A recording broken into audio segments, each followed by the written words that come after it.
The caller was silent for a second or two, then said, "You don't know me, but I'm a friend of your brother's. Are you free just now? I need to see you. It's important," she went on quickly. "I'm just round the corner from your flat. Can I come up? I'll be there in 3 minutes." And she put the phone down. Jennifer was waiting at the door when her visitor arrived. She looked at her in surprise. She knew that face. It was the young girl from Maxim's, but without the gold earrings today. The girl was also surprised. "I saw you at Maxim's on Thursday night," she said. "You took Joe Kelly to hospital. Are you Jennifer, Richard's sister?" "Yes," said Jennifer. She looked at her visitor and began to put 2 and 2 together. "And you must be Wendy." "Yes," the girl said. Jennifer stood back, and the girl went inside. They sat down, and Jennifer looked at the girl coldly. So this was Richard's girlfriend, who worked for the criminal Joe Kelly. She had a beautiful little face and looked very unhappy, but Jennifer did not want to like her. "What do you want to see me about?" she asked. "It's difficult to explain," the girl began. She looked unhappily at Jennifer's unfriendly face. "You see, Richard has told me about you. He says that you're very kind. You always help him. He gave me your phone numbers and said—" She stopped, and Jennifer waited. "He said that I could ask you for help." Jennifer smiled to herself. Always the kind big sister, she thought. She looked at the girl's small, worried face. "Well, go on then," she said, more kindly. "Tell me all about it. I hope that Richard's not in trouble." "You see, I work for Joe Kelly," Wendy began. She talked for a long time, and Jennifer listened carefully. This was Wendy's story. Chapter 3. Wendy's story. Kelly is not a nice man, and I've never liked him. I've worked for him for a year now. My father got the job for me. He told me to work hard and not to ask questions. Kelly often gets angry, and when he's angry, he shouts at everyone and his face goes very red. I'm afraid of him, but I don't want to lose my job. I need the money, and it's not easy to find another job. Richard started work at Kelly's about a month ago. We're good friends, but we don't talk much about our jobs. Nobody at Kelly's talks about the work. We don't really know what his business is. He has 2 garages in the town, and he buys and sells old cars. But he also buys and sells a lot of other things too. Furniture, old pictures, jewellery. I think that some of these things are stolen, but I don't ask questions. 10 days ago, Kelly called me into his office. I stood there and waited. He began to say something to me, but he stopped and looked down at his papers. Then he took out his diary and opened it. "Wendy, what are you doing next weekend?" I'm not sure, Mr. Kelly. How would you like to go on a little business trip? I'll pay you for it, of course. This surprised me, and I did not reply immediately. Then I said, "A business trip, Mr. Kelly?" Yes, to Germany. Just for the day. It isn't a difficult job, but it's important. What do you say? I did not know much about Mr. Kelly's business, but I did know that there was something strange about these journeys to other countries.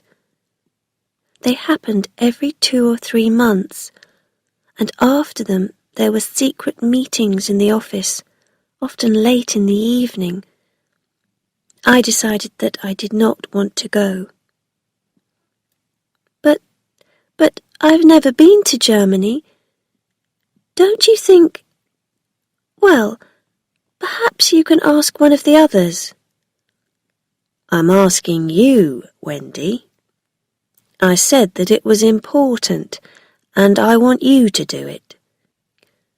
I began to say something, but he was still speaking. I have friends in Frankfurt, and they want to send me some things.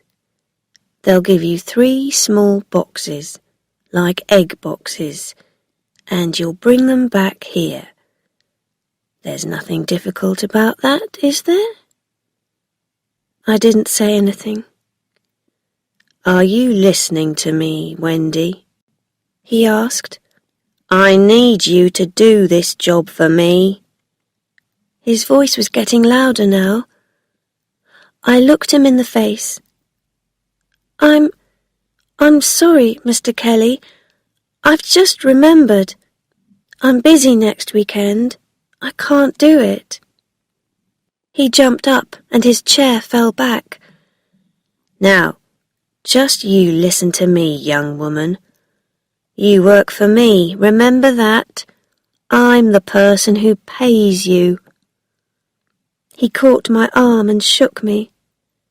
This time, I'm telling you, not asking you. You'll go to Frankfurt or there'll be trouble. You will leave on the first plane on Saturday morning and come back the same evening with the 3 boxes. And don't say a word to anyone. Do you understand? Then he walked out. I didn't sleep much that night, or the next. I wanted to tell Richard, but he was out of town on another of Kelly's jobs. What could I do? I was afraid, and Kelly knew that I was afraid. He did not speak about it again, but on Friday he called me into his office and gave me my plane ticket and some money. There was no escape. Saturday morning came, and I went to the airport. While I was waiting there, I heard my name. I knew that voice immediately. I turned round. "Richard!" I cried. "Oh, Richard, I'm so pleased to see you. But what are you doing here?" I'm coming with you, to Frankfurt. Kelly told me to. Look, here's my ticket. You mean... Wait a minute. What did Kelly tell you? Richard was smiling. He told me to come with you, that's all. To stay with you. You know, on the plane. And in Frankfurt. I began to understand. He told you to watch me, you mean? When we were on the plane, Richard asked me about my work at Kelly's. He knew very little about Kelly's business, and he knew very little about our trip to Frankfurt. I told him about the egg boxes and why I was afraid.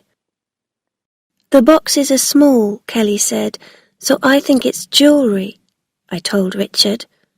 "And I think it's stolen jewellery." Then Richard got very angry and said, Kelly can't send you on a job like this. Why doesn't he go himself? But that's it, Richard. It's easier for a girl. Kelly knows that. He's clever, you know. But he thinks I'm afraid, so he sent you to watch me. For a time, Richard just sat there and thought. After a while, he turned to me. You're not going to do it. You're not going to carry stolen jewellery for that man. Leave it to me. I'll think of something, of some plan. Then he was silent again. When we arrived in Frankfurt, we went to a hotel for breakfast. Then Richard went off to buy a newspaper, and after that we sat around for about half an hour.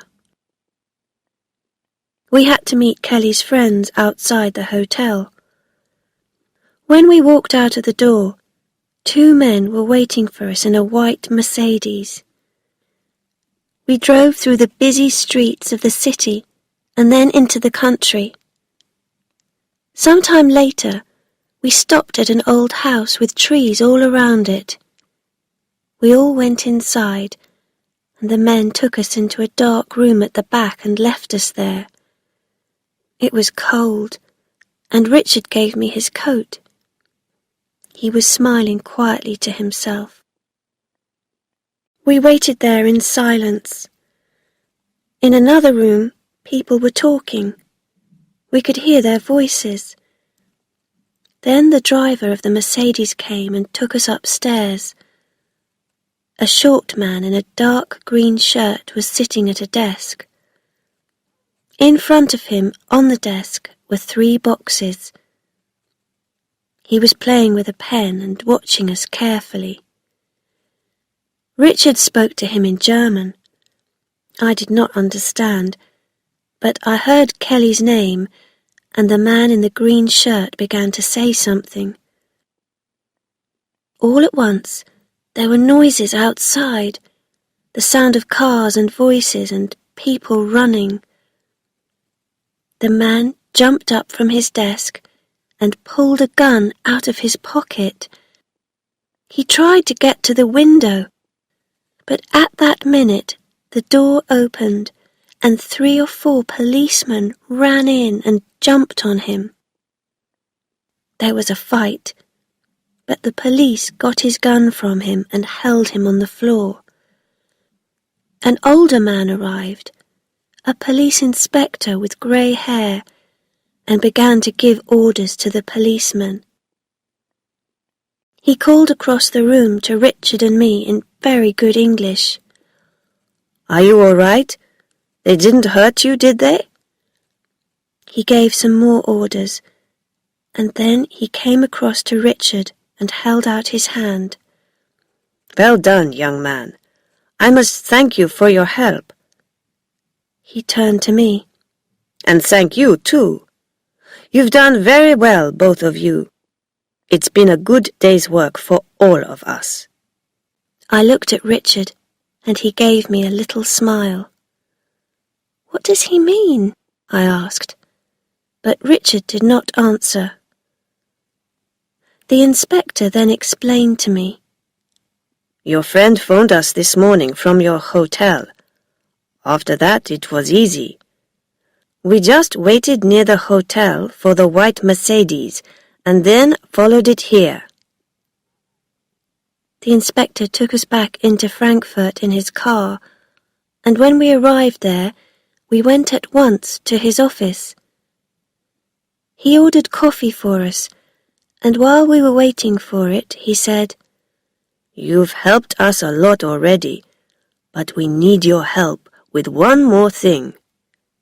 There's still Mr. Kelly and his friends. We have a plan for them. Oh yes, he knew all about Joe Kelly. He brought out the 3 boxes and put them on the table in front of us. Then he said, We would like you to take these back to England with you.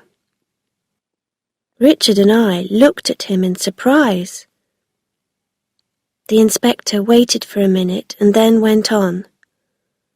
You don't need to be afraid. Perhaps you're thinking about the British police, is that it?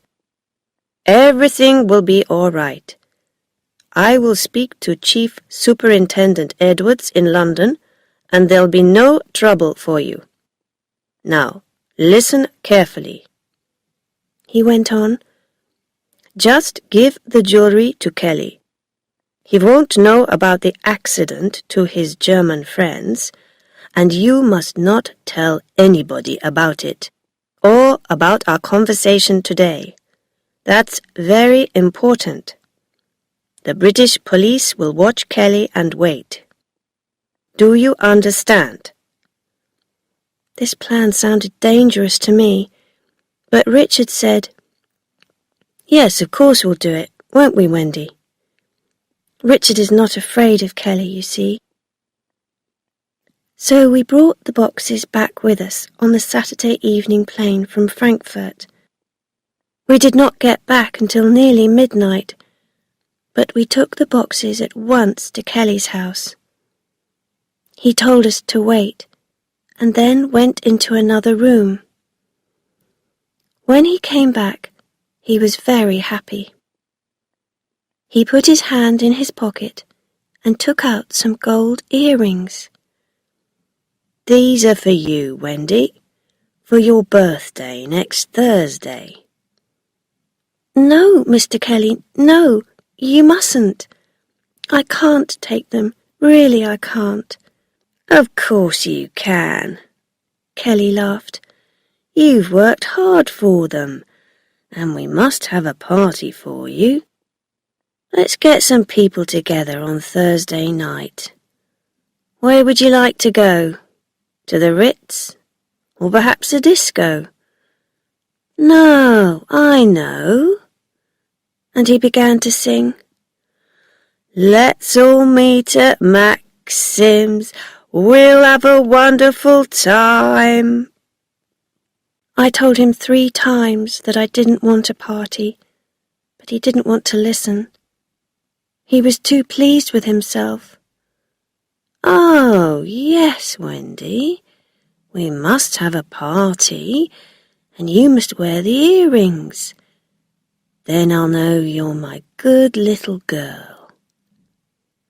His mouth was smiling, but his eyes were cold. Richard said quietly in my ear, Just agree with him, Wendy, and take his earrings. You can give them back later. We don't want anything to go wrong now. The next few days passed very slowly. On Monday and Tuesday, everything was quiet in the office. Kelly did not speak to me again about the visit to Frankfurt. He stayed in his office most of the time and was always on the telephone. No police came to the office, and nothing happened. I began to feel afraid.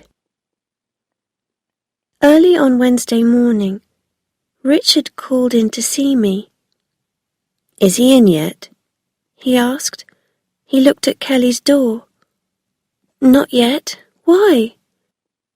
I want the keys to his office, just for a minute. But Richard... Come on, Wendy. He'll never know. You can't go in there, Richard. He'll be here in a minute. It's too dangerous. Please, Wendy. It won't take long. I'll be out again immediately. But why? What do you want? Don't ask questions. Just give me the keys. Quickly. Of course, in the end, I gave him the keys. He opened Kelly's door and went inside. Some minutes passed, and then he gave a shout. I think I've got something.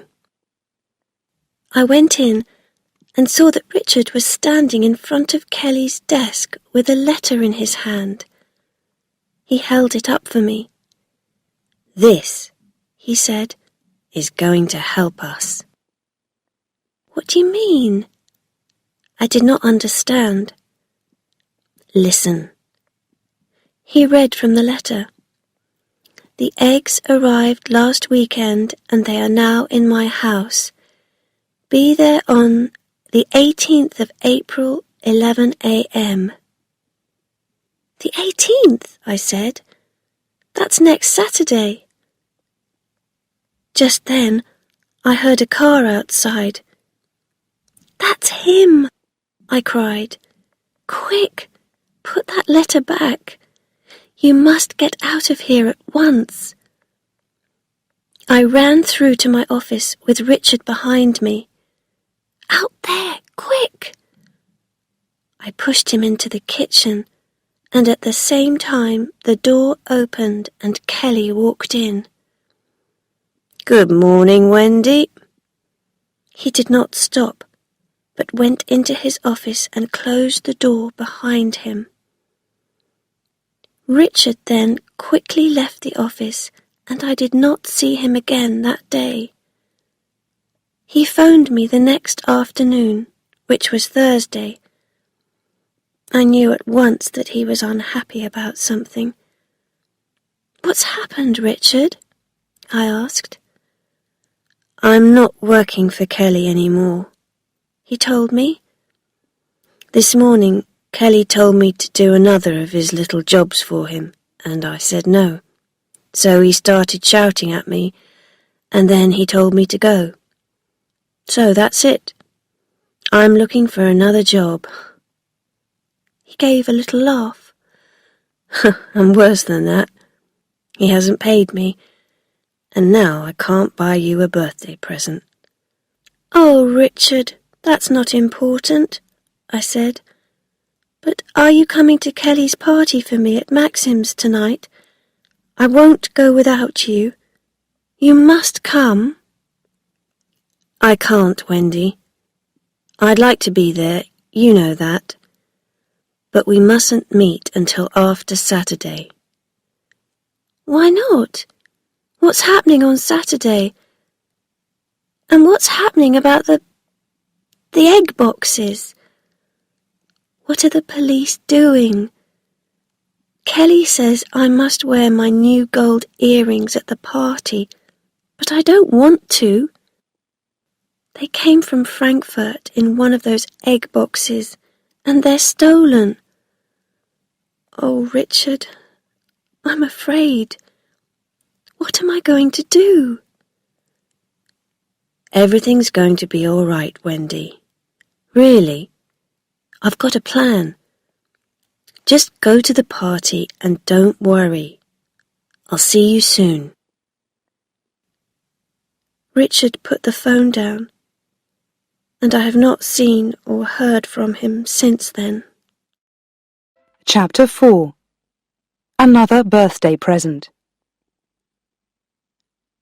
Jennifer felt very sorry for Wendy.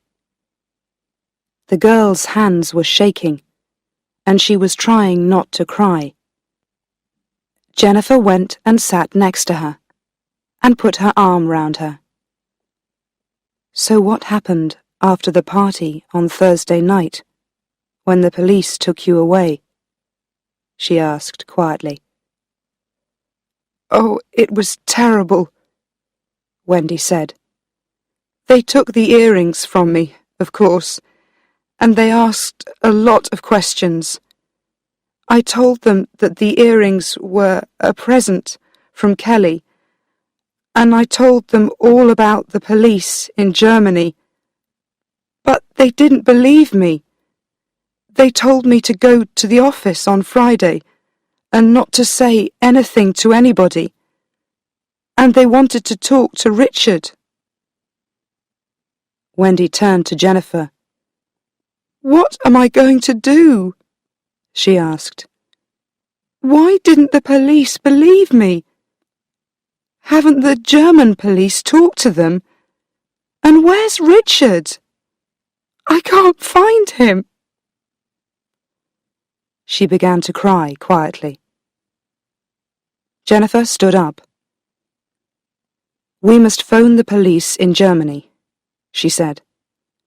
I'll talk to that policeman, Barrett, who came to see me last night, and... Just then there was a knock on the door. Jennifer went to the door and called out, "Who is it?" "It's me, Richard," came Richard's excited voice. Jennifer opened the door quickly. Beside Richard, there were two policemen, Barrett and another taller man. "Everything's okay," Richard said happily. He turned to the two policemen and smiled. "And you're not going to lock me up, are you?" "I'm very pleased to hear that," said Jennifer. "But what's going on? Can somebody please explain?" They all went into the sitting room, and Wendy jumped up. She looked at the policeman, and her face went white. Everybody began talking at once, and Richard put his arms round Wendy. The tall policeman laughed and turned to Jennifer. "My name is Edwards," he said. "I'm sorry about Barrett's visit to you last night, but we didn't know about Richard and Wendy then. I talked to the Frankfurt police an hour ago. We already knew about the stolen jewellery in Germany, of course, and we were watching Kelly. But they didn't tell us that they caught the German thieves last weekend, or about their little plan with Richard and Wendy. They wanted to keep it very secret. They were afraid that Kelly would hear about it. But we know now, and everything's all right." "But what about Kelly?" cried Wendy. "And the egg boxes?" Barrett smiled. "You'll have to find a new boss. Kelly is going to be in prison for a long time. We got him this morning. But it's Richard's story. He's been very helpful to us. He can tell you all about it." The two policemen left, and Jennifer turned to her young brother. He was sitting with his arm round Wendy, and her face was now bright and happy. "Well," Jennifer said, "start talking, Richard." "I've told Jennifer all about last week," Wendy explained. "And she was in Maxim's on Thursday night. But what happened this morning?" Richard laughed. "When I looked in Kelly's office last Wednesday, I found that letter about the eggs. You remember, Wendy? Well, the German policeman told us to do nothing, but I wanted the British police to catch Kelly. Perhaps they were watching Kelly carefully, but I wanted to be sure. So, early this morning, I went to the police station and told them about the letter. They were not very friendly, and they kept me in the police station. But they went to Kelly's house at 11 o'clock. They found Kelly there, and two other men who were buying the stolen jewellery from Kelly. So they brought Kelly and the two other men into the police station, and the egg boxes, of course. Kelly was very angry, and told the police that Wendy and I were the thieves. I told Barrett and Edwards about the German policeman's plan again and again, and in the end they telephoned Germany and talked to the inspector in Frankfurt. He explained everything. So here we are." Richard laughed again, happily. He put his hands in his pockets. "And here's £20 for my big sister, and a little birthday present for my favourite girl." Jennifer looked at him. She suddenly felt very happy about her brother. "You can keep the money," she said. "It's not important." But I only gave it to you on Thursday night, she said. How? I've got a new job, said Richard. Started yesterday, and this time I'm not working for a jewellery thief. Wendy opened her present and laughed for the first time that day. Oh, look, she said. It's some gold earrings. They're lovely. Richard laughed too.